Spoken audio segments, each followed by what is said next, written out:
Welcome to Currency Shift, the podcast where we showcase and share insights from first, only, and the disruptive. These are people who are creating new lanes and carving new paths for women, people of color, and diversity and inclusion. My name is Sade Simone. Let's get started.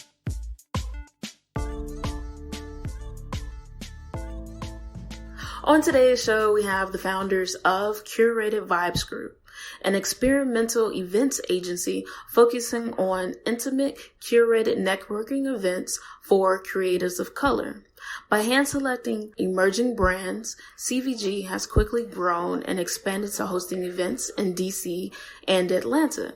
They are gaining notoriety in Chicago and San Francisco. The two came together when they noticed something was missing in the market. They found it was missing a community for like-minded creatives of color to organically and in an anxiety-free zone connect and engage with one another. Let's get started. All right, we have Curated Vibes Group in the house. Woo-woo. Millie rocking on every block. I don't know how to do that. All right, So we're going to do our ceremonial cheers and take a sip of our champagne. We have to look in each other's eyes. Yes, no bad sex. Yeah. No bad sex. So today we have Curated Vibes Group. We have the two founders on the show.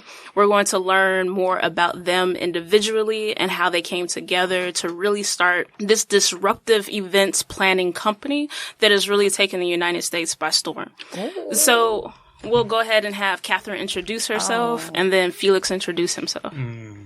Hey, y'all. Like she just said, my name is Catherine. I go by Cat Daddy, Retro Barbie, Monster Barbie, The Baddest Bee. I don't know what else do you want to know about me. I'm a Queens-bred girl, living in Queens again. Went to college in Philadelphia, so it's sadly like my second home. Studied abroad in Italy. My father's from Italy. My mom's from Antigua, so I'm a little mixed breed over here. And I hate Donald Trump. You guys want to go? Yeah? All right, Felix. Hey. My name is Felix Vargas, as you mentioned. I go by Fifi Perkins, which I call it my unofficial drag name. I don't know. I was born in the Bronx, Dominican parents, went to school in Brooklyn, studied hospitality management. That all happened by mistake. I thought hospitality meant hospitals and I was going to go to school to be a nurse. Oh my God. That's what happens when you're bilingual. And you don't read too much. To this day. But I kind of fell into this industry, and it's like what I was meant to do, you know? All right, cool. So I like Mm-hmm. how both of you kind of touched on your past, like where you were born and where you originated. Before we dive deep into Curated Vibes Group and what you guys are doing and your future plans and how you guys got situated, let's take a step back and really learn individually about you two. So we'll start with Catherine. When you were younger, and this question is for you too, so you think about it while she answers I gotta it. be on the spot. Yeah, on the spot, right here. Bop, bop, bop. Kitty cat. So, with you, when you were younger, How young are we talking? What were you aspiring to do? That changed frequently, but for a long time, well, in high school, teachers wanted me to go into politics and law, but I knew I was too passionate for that. And it'd be like debate season, Obama was going up, and I was like passionate, yelling, all that, standing up, finding facts. And then I realized, like, no, this can't be for me because I'm going to be the one in front of the judge, like, are you stupid? Like, man, this sounds ridiculous. Like, no. So I knew that wasn't my path, but then I was really good at business. Whenever we had business classes, and that excited me, and learning about marketing and advertising. And then I really took into fashion. Like, I was always drawing and sketching when I was younger, always playing with fabric. So then I went to school for fashion merchandising, and ironically, I found out about fashion merchandising by getting my nails done. What? Wow. Yeah. So it was like sophomore, junior year of high school, and it was coming down to like, well, what is it that you're going to go to school for? They're prepping us for college. And I was like, I really like fashion, but I'm terrible at drawing. Yeah. And I really like business, but I don't just want to be business focused. And then that's when my nail tech was like, well, girl, there's fashion merchandising. And I was like, well, girl, what's that? So you had a nail tech since high school? Yeah, child. Since freshman year of high school, I've been doing my nails. Yeah. Oh. Look, I'm a queen's chick through and through, okay? So from there was only about like 10, maybe 12 schools that had fashion merchandising. Mm-hmm. So that kind of narrowed down like my search of where I wanted to go. So then in school, I swore up and down, like, I'm not going to be one of those people. I'm going to go to school and whatever I graduate with is what I'm going to do. It hit around, I want to say my senior year. I was like, well, I really love putting on events because I was putting on events at college and it was really good. And I always knew the events that were going on in Philadelphia. Mm-hmm. Then I'd come back home to New York and I knew what was going on in New York. Mm-hmm. By like, changed. Okay. Still the same. By like accident it happened. So I was like, okay, maybe I'll look into PR. So then I got my MBA in focusing on marketing and communications to sharpen those skills. But then I still decided to work at the event company I interned at. Mm-hmm. And that took me through. And then I started working for an event planner as her assistant and her intern. And then I realized, okay, I want to be in this world, but I want to be in this world for myself. Mm-hmm. It really wasn't working with me applying to those positions. I wasn't getting callbacks, or if I was, it would be like second, third callback. And then that's how I fell into working in tech. And, you know, that's where I am right now. I do enjoy tech, but I love that we have this on the side because it, all the passion and creativity. And fighting. And fighting, and cursing and that debating. I can't do here. Mm-hmm. So, all right, Felix.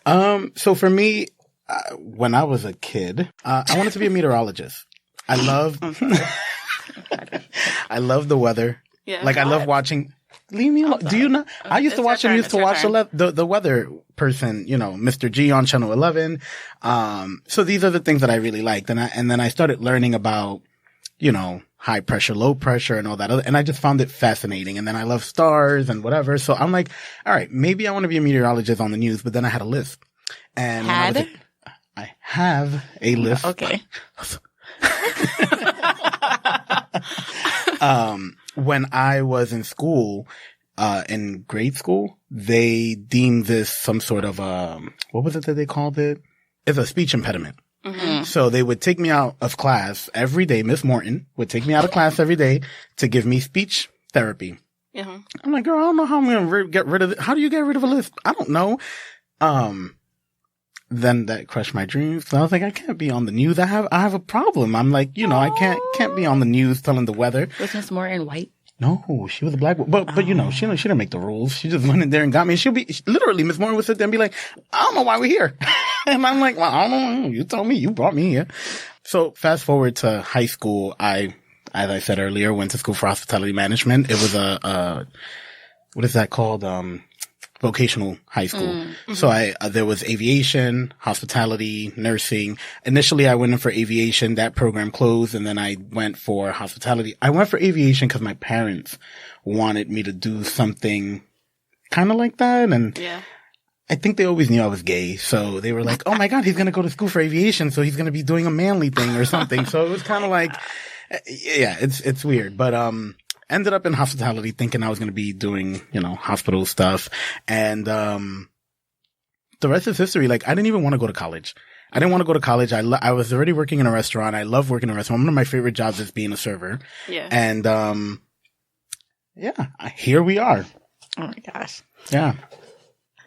You sort of like skipped it. Like you forgot some things. The thing is, there's so, why is this? There's so many things.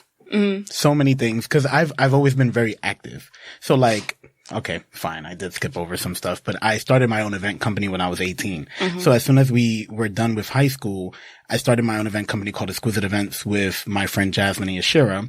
And, that did pretty well. Like we teamed up with Teens in Fashion. I learned how to get sponsorships. So McDonald's sponsored a lot of our, fashion shows and, fashion related programs. Mm-hmm. And, there's a guy named Indagio. I don't know if any of you know who he is or was, but he won Glam God on VH1 and he was a product of teens in fashion and all of that other stuff. He actually won a styling competition with us, and then went on to compete on the show and won. There was only one season. I think Vivica Fox was the host of that show. But yeah, that kind of, it spun my interest in events, and now, we're here. Yeah. CVG. You're here. Yeah, we're here. Both of you guys have backgrounds where you were kind of trying to figure it out, right? Yeah. You were trying to figure out, all right, what do I want to do? I know I have this interest, but if it wasn't for your nail technician, who knows where you would be? And for you, you had these vivid dreams of being on TV, which I still think you could, like speech impediment or no speech impediment. Yeah. It doesn't matter. Chris Brown out here right? singing and lisping. But Chris Brown? Has a serious lisp. I didn't know that. Me either. What? Yeah. No. Yeah. Good ears. I didn't know that. He talks about it. I don't follow him that deeply. Me either. Yeah. Look, Chris Brown has been my soulmate since I was like 13. Your soulmate? Since I was like 13. I got a good stiff arm, so I'm ready. So it sounds like you guys encountered a few detours, but these detours actually led you more in line with your passions. Right. So you have two very different people, different backgrounds, but a lot of your paths cross. So how did you guys connect to form Curated Vibes Group? Oh, you can call it CVG if you want. It's a little That's easier. fine. It's a wordy. Yeah. So we met in the events industry. So I was representing a venue in the city, and Kat was working with that company. An event producer. Yeah. Production company, I should say. Okay. And we were put in touch. I can't remember the guy's name, but it was through an organization that they were a part of. And I said, I want to put together an event here. I'm looking for sponsors, et cetera, et cetera. And he was like, well, you should reach out to Catherine and blah, blah, blah. And I'm like, who's Catherine? He's like, you don't know who's Catherine? And then he said, Right, because everyone should know me. Right, the hair is what he said. The girl with the hair. And I was like, no idea. Never Damn, seen I didn't know this I had girl that with the hair. reputation way back then. Years. And then he connected us via email. Hold up. When did you guys? What was the date? Like the year? Shoot, 14, 15? 14 or 15? 15. 15. Yeah. 15. Yeah. June of 2015. That's the first event that we collaborated on. Yes, because I was summer 15. Okay. Yeah. And, so we collaborated on this event. It was a summer event. We were, introducing our new caterer, at the venue. So it was a partnership between the caterer and the venue.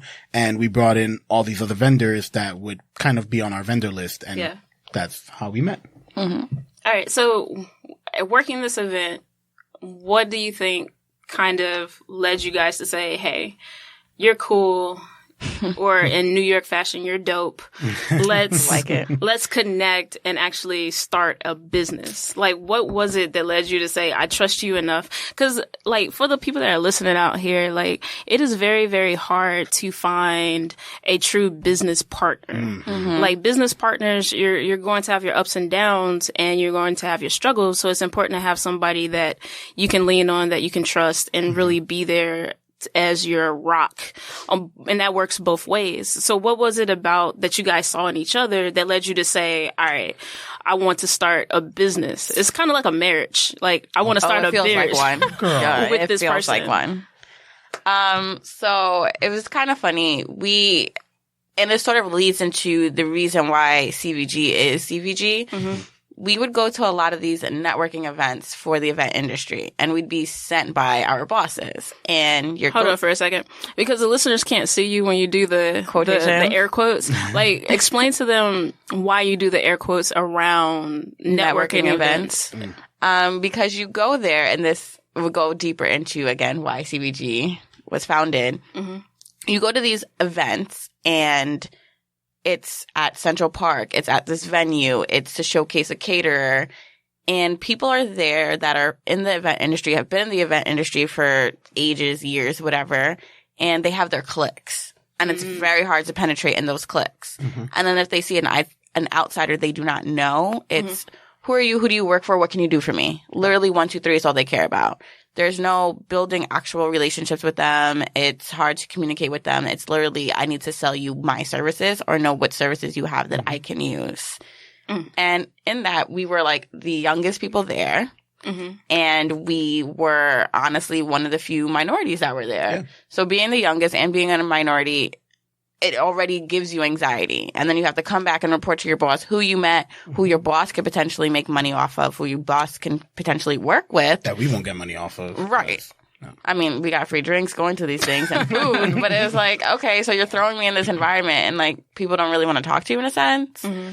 And it's hard to, again, build those relationships. So that's why I put air quotes around networking, because what network did you really build being there if you didn't already know people or didn't have something that you can provide to someone? And to piggyback off of what Kat said, we were the young ones. We were the black ones, right? Yeah. And we're in this room and they kind of look at us. They'll ask us these questions really quickly. And I get it. We were younger. So we were green. They can see that we're still green and we're trying to learn. But it's like, can someone just hold my hand and teach me? Like, why can't you? Cause, you know, other cultures do that for one another. Like, hey, you know what? Come on, girl. Let me help you out. Let me help you out. But they would see us and it's like, no one's like, oh, you know, let me connect you with so-and-so because this person might be good for you or something. No. There was a lack of that. And we always found each other at these events. Literally would go to the same events and we'd be together the entire time. It's like, oh, I know that girl. Like, come on. And then we just sit there and then we talk about people. Literally, people watching, talking about people. And then it spiraled into talking about our personal. Right. So then now we're starting to learn each other. And then it came to, okay, let's exchange numbers. And whenever we knew an event was coming up, girl, you gonna be at this event? Whew, okay, cool. So I know I have like a person to be there and like keep me company and take me out of that like anxious mode. Yeah, the anxiety. Bad. Ooh. Girl. Let's talk before we get into the anxiety, because I do want to touch on that.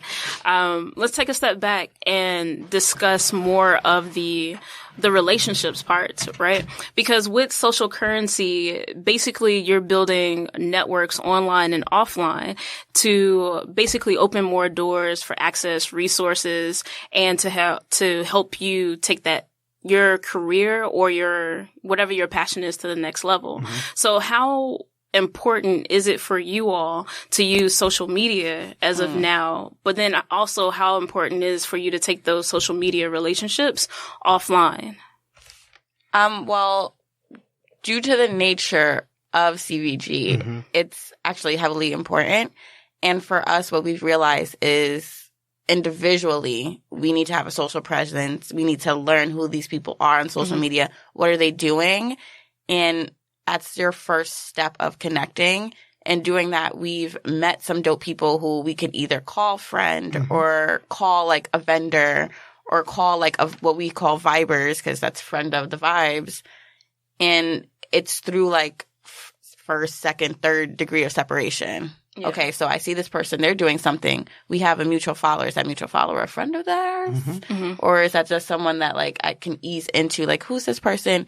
Give me the introduction. Or I follow this person for a really long time. I found out this person's going to be at this place with someone I know. That's a way for me to sort of like ease into building that relationship with that person. Yeah. I mean, in a sense, when it comes to social media and CVG, it's kind of like what networking used to be before, where you would go to these networkers, air quotes. Like quotation.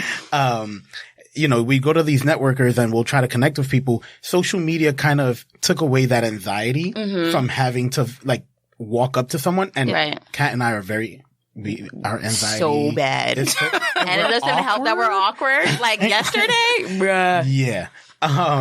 So social media took that away from us. So we were able to connect with people through that and build these relationships. Right. And then, and maybe I may be fast forwarding now, but with our events, we're able to kind of take what social media has done to take that anxiety away and bring that to life. You know, because we're able to bring these people together without, you know, in an anxiety free environment. Okay. Fair enough. Yeah. So on Instagram, together you guys have close to 2,000 followers. And then on LinkedIn, you have over 1,000 connections. Let's really dig into understanding why it's important to have those connections online. Like you talked about it briefly, you tapped on it as far as the anxiety free zone is you using social media to be your first touching point of building that relationship. But which platform do you use the most as that touching point? And which one are you focusing on to really grow, to help, I guess, lessen the anxiety? For me, and collectively for CVG, like for me, it's Instagram and Twitter. Instagram gives you like video look into who I am. You can see my silly rants. Yeah. You can see me twerking. You can see me traveling. You can see me working. So you see every like part of Catherine on Instagram. On Twitter, you get more into like my personal opinions.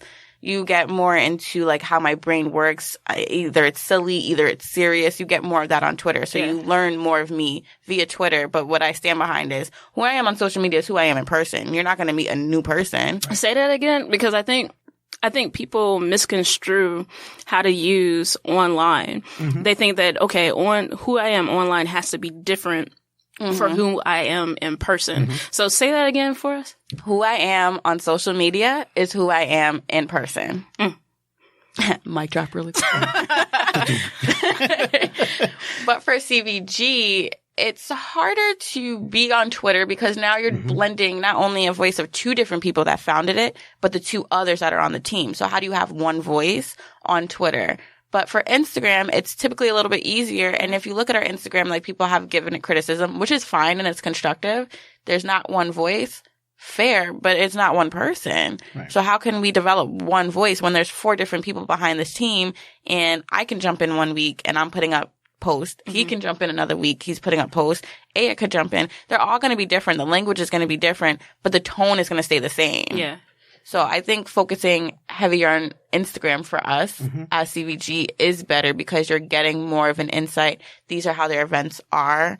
These are what they're promoting. These are people they're working with. These are who they're highlighting. Right. And then you'll get glimpse of us here and there, but we don't want us to be the focus. Right.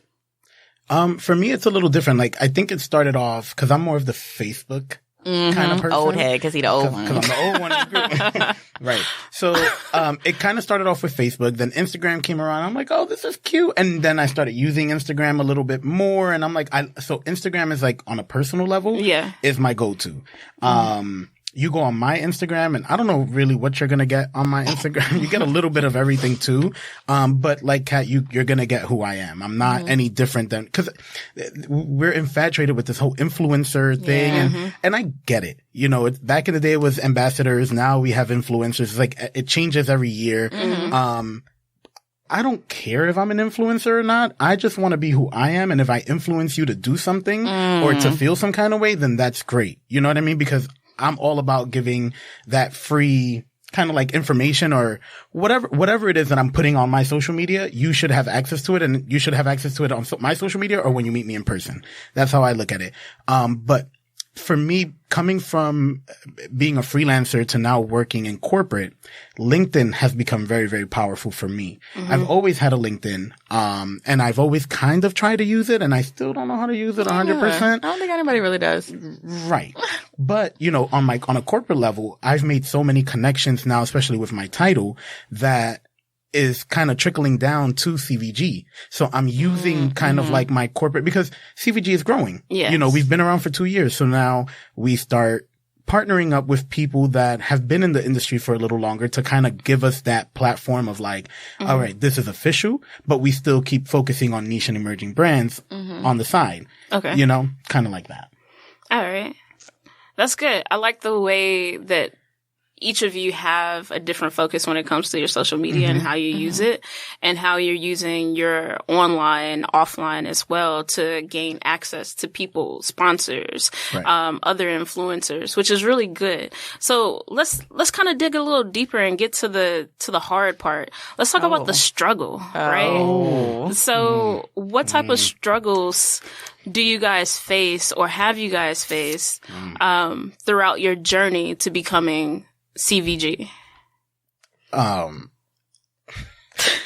You know, like every company, there's always struggle, and we're still struggling, you know, because we're not where we want to be. And I don't think we're ever going to be where we want to be. I think once we get to, it becomes a plateau, and then CVG will close once we get there, because we're always trying to do bigger and better things as we go along. But, you know, money is definitely one of them. It was more of a struggle when we first started because we were in different positions, and now, you know, as CVG has grown, we have grown professionally as well.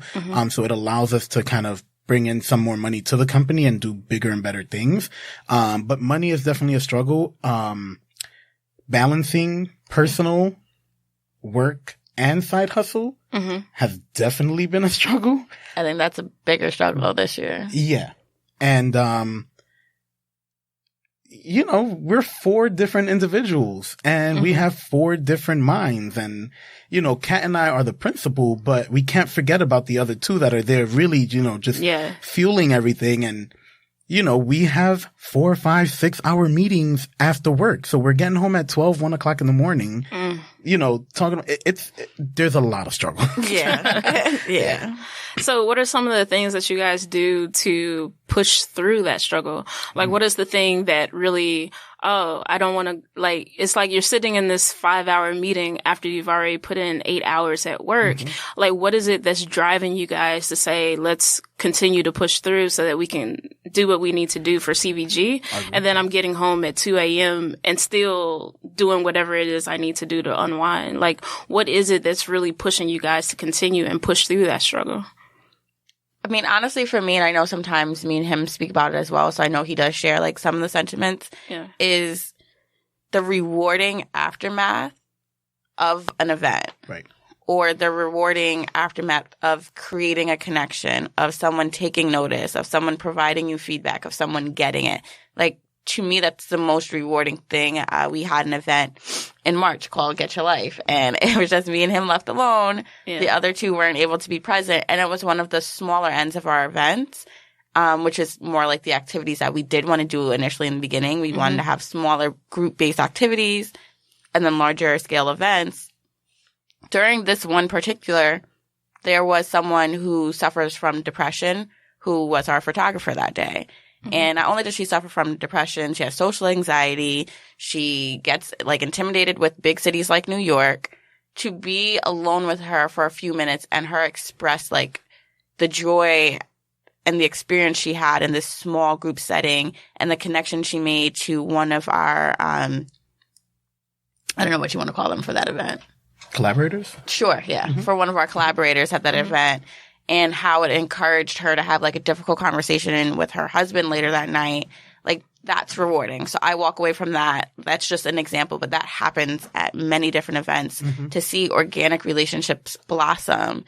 That's what we walk away with. Like, this is the reason why we did this. Yeah. I mean, and sometimes like we get so caught up into, we're going to a networking event and I want to see who's there and who's who and blah, blah, blah. And it's all a facade. You know, with our events, it's kind of like, we break that, like, there is no facade. This is what you get. You know, Kat is on the corner twerking and I'm over there sweating, running around. And Aya is tripping and falling somewhere and Brittany's just there. Like awkward walking around. You know, and that's just who we are and that's what you're going to get. So we want people to come to our events and see that and understand that it's okay. Like, it's not always about business. It's more about that relationship building. If I wait, say that again, because people really need to understand when it comes to networking, whether you're online or offline, that it's about finding that common thread and really connecting, having an organic relationship with. So just say it one more time for us. You know, I don't remember it verbatim, but networking isn't always about business. It's about relationships. You're welcome. Yeah, there you go. Thank you so much. Teamwork. So, you know, knowing that people can come to our events and they go home with a piece of something that they didn't think they were going to go home with. Like, you probably go to our events, you think you're going to get business cards or get this and whatever. Oh, you want to talk about business cards a little bit? Oh, okay. Don't talk to me like that. You're going home with having met someone new with 3 new followers on Instagram.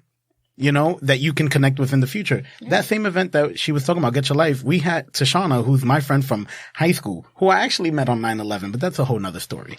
That's a different story. Yeah, a whole different story. But she came from Atlanta for that event in particular because she always wanted to come to a CVG event. Yeah. We had one of our collaborators drop out and she just jumped in and talked about financial coaching and all that other stuff and kind of just gave her story. And I saw people connecting with her after that and kind of like. It was relatable. Yeah, like. It was real. It was real. There you go. Yeah, I like that. Oh, we're talking about that's real. Let's talk about stress and mental health, because before we kind of touched on like, what do you do for like to push through the struggle? And we talked about your working hours, but another aspect is like maintaining your mental health. So how do you all, either on the individual or as a team, make sure that you're still mentally strong? Well, in full transparency, me and Felix both individually are in therapy. Yes. And we have really good relationships with our therapist. I think that has not saved us, but tremendously helped us both individually this year. Yes. And in dealing with our new positions at work, dealing with maintaining this and growing this. So I know that definitely does help. We both try to be active in the gym, and that's like a good release for us where none of us are on our phones. We could technically sort of tell when each other's at the gym because there's no response back. Like, no, I'm at the gym, I'm in my zone. Like, there's no talking to anybody. Not to say we don't have it mapped out. We don't have it pinpoint down on how we can maintain. It changes by day. It changes by week, whether it's he's gone on airplane mode for the day, whether it's I'm a potato on my bed, or I'm sleeping for 12 hours like I did last night, or if I'm smoking weed just to like get through the day. It changes per week, but we're trying to figure it out. And I will say, like, thankfully for therapy to sort of have someone who's a professional guide us through and give us like different elements and aspects on how we can keep ourselves in check, cope. All that good stuff. I mean, I think therapy does work, but one of the things that we've been doing more so now than we did before is just being honest. And like, when was it? On Wednesday, I was like, it was like 7 p.m. or 8 p.m. And I was like, I'm logging off. I'm not responding to anything. I had a horrible day. Like, I'm not going to be here. You know what I mean? And it's just being able to say that and being okay, like understanding, like have that group understanding that if someone is not feeling it, they're not feeling it, and we can't force them to feel it. Or like, for instance, if I do send a message like that, it'll be like, wait, hold on a second, Felix. Like, what about XYZ? I just need to know this, and then we're good. And it doesn't mean that you can't text me separately or whatever. It just means that I'm taking some time because I had a horrible day or something of that nature. Because if I can't give CVG 100% of me, then why even bother? Because then tomorrow I'm gonna wake up and look at the thread like, damn, I didn't want to do that. And it's happened before. It's like, why did we decide on this? And it's like, well, we were tired. Like, you know, whatever. I mean, you bring about some good points on like taking a break and being able to step back and say, all right, I'm on airplane mode, or just being transparent about how you feel. I don't think enough people are honest about that. Even on social media, like social media, I think one person is living the best life every single day. And then in person, you like, bro, you dead like, broke, son. like, are you okay? So I think that's good. So that's good to say you can step back, but what do you guys do to celebrate your small wins? Weed, alcohol, travels. What do we do to? I mean, we acknowledge it. Right? I think a lot of companies have a hard time acknowledging when good things happen. With us, we're a small company. We can't go out there and drink all the time and whatever, but we always acknowledge when we do something good or when we have a good event or, you know, it's like, this was an amazing event. And then we have numbers to look at and, you know, so all that, is a part of it, but we've gotten into this thing where we travel together too. So we'll travel for a conference or we'll travel for a festival. And it's been really cool to do so because we're out there. It's all research, you know, like we literally we were at A3C and I'm like, I know Lil Wayne. I don't know anyone else. He barely knew the words to any song. So like, does he know Lil Wayne? You know, but we were there together. And that's an experience. So we're experiencing things together. It's work, but not really. But yes, it is. And we have impromptu meetings and it's good. And to like piggyback off of that, and I believe you asked us a little bit earlier, like, how does it work? In doing that, like, we're there for business and, you know, we're networking and we're doing our market research. But at the same time, without realizing, we're strengthening our individual relationships with each other. We're having heart-to-hearts. We're letting loose. We're having a good time. Like he had mentioned with A3C, like, we were there for research. We had a, like, top connection there. But we also got drunk at brunch. Ooh. No pressure. Just get it. Well, some more than others. So drunk. Right. That's the sum. I'm the other. And it was just a good time to just like let loose. Yeah. Like there's no pressure. We're not trying to impress anybody. We're just with each other, getting drunk, enjoying brunch. Yeah, literally. Or getting an impromptu tattoo. Well, it's good. It sounds like CVG has a good culture. And from all of the events that I've attended with you guys as one of the collaborators or partners, or even just doing the events, have really been great, because I like genuine connections. I like organic chemistry. I like just naturally being in environments where I can be myself and not feeling that pressure of where do you work? What do you do? Right. And how much money do you make? How could you benefit me? Yeah, exactly. So I highly encourage our listeners to check them out. Y'all want to drop the website? Yeah. Curatedvibesgroup.com. And the Instagram? Curated Vibes Group. Everything is Curated Vibes Group, with the exception of Twitter is GRP at the end as opposed to GROUP. Okay, cool. Yeah. So for our listeners, what piece of advice, and you get one piece of advice or two, whatever, but it's whatever piece of advice comes to your head that you would put on a Post-it, right? And put it on your desk. What's that one piece of advice that you would put on a Post-it? Individually, right? Yes. Never underestimate the person next to you. Ooh, say that again.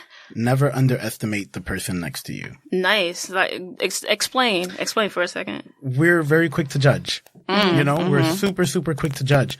2 days ago, I was on the platform on the train, and this guy is walking up to me, and he's limping, and he looks a little dirty, and I'm like, in my head, like, oh my God, he's a bum. He's going to ask me for money, and I don't have any money. And I'm really good. Like, I always give homeless people money. I don't care. Like, if I have $1, if I have a coin, whatever, I'll give it to them. He came to ask me for directions, but here I am already, No, I said yeah. You was judging. Yeah, here I am judging, like, oh my God, this guy is coming. And then my anxiety kicks in, and I'm like, I don't know. Then he trips, and then his book bag spills. Right.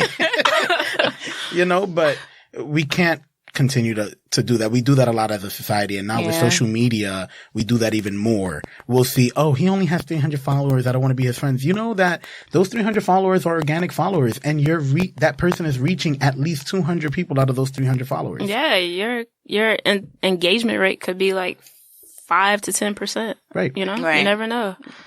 Catherine? I would say let's focus more on collaboration and community over competition. And I say that industry-wise, I say that work-wise, I say that in being Black today, not a lot of times in the past, it was always like competition within Black people in our own community. And now we are facing a moment, or we're shifting, where it's more community-based. It's more collaborating. And I don't know if it's because of the climate of the nation, where finally it's clicked, like, we have to have each other's backs. We need to start supporting each other. The Jewish people have had it on lock for so long. When are we going to, realize and get privy to it? So that would be what I would say. Like, don't look at someone as a competition. Even if they're doing something similar to you, collaborate with them, support them. Share the wealth. Yeah. We can do the same thing. We can both live together. We can coexist. Yeah. He said we can both live together. That's early on. They feed me. The champagne, though, I don't know. It's strong. It's strong. All right. So we're entering the speed round, right? So I'm going to ask you a question, or just give out 2 words, and whatever comes to your mind, just say it, right? So I want both of you guys to do it. So I'm going to ask the question. You go first, then you go second. All right? Okay. All right. So what gets you out of bed? My alarm clock. Yeah. I don't think that's supposed to be a response. I don't think so either, but my alarm clock too, girl, because... Yeah, mine is a ridiculous loud trap song that wakes me up and startles me. I'm not. It's not my alarm clock. I just wake... I have an internal clock. 5 a.m. I'm up. Oh, wow. Disgusting. All right. Favorite brand? What kind? Whatever comes to mind. Nike just came to mind, but I think that's because not brand, band. Band. Oh, band. Band. Like, Outkast count? It's 2 people. They're a band. Yeah. Yeah, I mean, if it can't be Britney Spears, then it will be Panic at the Disco. Okay, throwback. All right, favorite drink? Hennessy and champagne. Hennessy straight up. Dog. Role models. My mom. Oh, you oh, no, you could say it. That was cute. Yeah, my mom. Yeah. She's my, yeah. It'd be both my parents. Yeah. Yeah. Aw. Yeah. Luxury item. That we own? Or that we want? like. Whatever comes to mind. Luxury item. I would love to have an Infiniti G37, but the way that I handle my car and the fact that I have to park my car on the street, not yet, but that's what I love to have. I'd like a home. Oh, okay. Like a 3-bedroom, multi-level home with okay. a guest home next to it. Like Candy Burrs. Oh, you threw me off a little bit when you said I would like a home. I was going to say, where you living at? No, Everything okay? I want a mansion. Put it that way. Give me a mansion. Well, you said a 3-bedroom. 3-bedroom doesn't have to be a mansion. My parents have a 3-bedroom. Yeah, I know, but I want a multi-level. I want like media rooms. I want all that good stuff. I want a pool. Okay. Big backyard. Yeah. All right. Favorite food? Ooh. Chocolate chip cookies. Mm-hmm. Anything with pork. Oh, my God. I know. Favorite country to visit? Oh, that's hard because we're travelers. Okay, I'm going to be biased. I love going to both the homelands. I love being in Antigua. It's freeing if you've never been to the Caribbean islands. It's such an experience. And I loved being in Italy. It was also freeing in a different way, and it was so rich with culture. Both of them are rich with culture. Right. So I'm biased. It's my homelands. I don't know yet because I haven't gone to Venice, and that's been my dream place to go to, so I can't even answer that question right now. Fine, Dominican Republic. She gave me that look. I'm like, I had to give him the look, guys. Sorry. Best way to give back? Support in any way, shape, or form that means to that individual person. Yeah, share knowledge. Just anything you know, just share it. Share it. Retirement place? Miami. Really? Yeah. Anywhere outside of the United States. Well, not anywhere. Anywhere? Somewhere outside of the United States that has beach. Called Cuba. Fuck it. I loved Cuba. Sorry, I wasn't supposed to cuss. No, you're fine. It wasn't as aggressive and like, yeah, you're in fine. her true fashion? Yeah. Right. Yeah. All right. Cartoon. Oh my God. Right now, it's Big Mouth because I just finished watching the second season. Oh, the second season was good. Girl, it was so funny, boy. I haven't seen it yet. Big Mouth is hilarious. God, it's hilarious. And for those of you who are listening, Big Mouth is a show on Netflix. Yes, it is. And if you haven't watched it, please do yourself that favor. I wouldn't watch it with kids. Yeah. It's more of like 21 and up. Well, no, you could be 18. No, you could be in college watching that. Like a mature 18. I guess. You could be in college watching that. Yeah. College kids got that. Yeah, college and up. That's fair. College and up. Yeah. I also wouldn't watch it around, like on a train or something. Or in public. Oh my God. I started watching that first day. I was like, I can't finish this thing on the train. Like, it's crazy. I would sit in my office, close the door, like, oh my God, I gotta watch this. Could watch it at home, but that's fine too. Fave cartoon. I'm never home. Hey Arnold. Oh, okay, throwback. Stu Kid afraid to leave the stoop. All right. Oh, because you're Pigeon Man. Don't do that. I did it. Rude. All right, So drama. Show. Drama. What comes to mind? Love and hip hop. Housewives of Atlanta. Comedy. Kevin Hart. Schitt's Creek. Is that a show? It's on Netflix. I was like, isn't that a saying? No, it's on Netflix. It's actually a Canadian show on Pop TV, and then they do it. Oh, it's so good. Like Okay. So good. I'll make a note of that. Yes. All right. No, he got weird taste. It's, All right. It's hilarious. Okay. Last question, and this is kind of. I just added this, so it should be fun. What is happiness? Happiness. What is happiness? So what I told my therapist when I think happiness is having a peace of mind. And what I mean by that is my mind, and I know other people's minds can be their biggest worst enemy. Mm-hmm. And you can have a battle within your own mind, and your own mind can keep you out of bed, can like discourage yourself. So having peace within my own mind is happiness. Interesting. I don't know what happiness is, but what makes me happy is to see the people around me genuinely happy. That brings happiness to me. Nice. Yeah. Nice. Is there anything that you would like the listeners to know before we wrap up? Follow me on Instagram at RetroBarbie92. Hashtag is bright hair, dark liquor. Mm-hmm. If you have any cognac sitting in your house that you're trying to get rid of. Or white honey. Yeah, that's still a cognac. So that was great for that interruption. But you have to be specific with... I don't have to be specific. If it's cognac and you don't want it, just give it to me. Nah. What about you, Felix? Is there anything you would like the listeners to know? Be true to yourself. I think that's like... Say that again, though. Say that again. Be true to yourself. Yes. I don't know. It's so sad. Y'all just so phony. That's just basically what he means. Y'all phony. Everyone is so phony. Give up the Instagram facade. Yes. Oh my God. I wish we could live in a world where social media was not like so overpowering. Overpowering. So to be like we did once live without it. Yeah. When Facebook came out at first, it was great. Oh yeah, it was great. It was just for like the college. Yeah, college. Yeah. Oh, that was the days. Back in my day. Okay. All right, cool. Well, thank you for being on the show. This was tons of fun. Don't forget to follow Curated Vibes Group on IG, Twitter, LinkedIn, Instagram, everything under the sun, anything online at Curated Vibes Group. All right. Until next time. Thank you for joining the conversation. To learn more about Currency Shift, go to currencyshiftnow.com. If you feel as though you fit the criteria as the first, the only, or the disruptive, send us an email, info@currencyshiftnow.com. Until next time, keep pushing, stay motivated, and stay encouraged.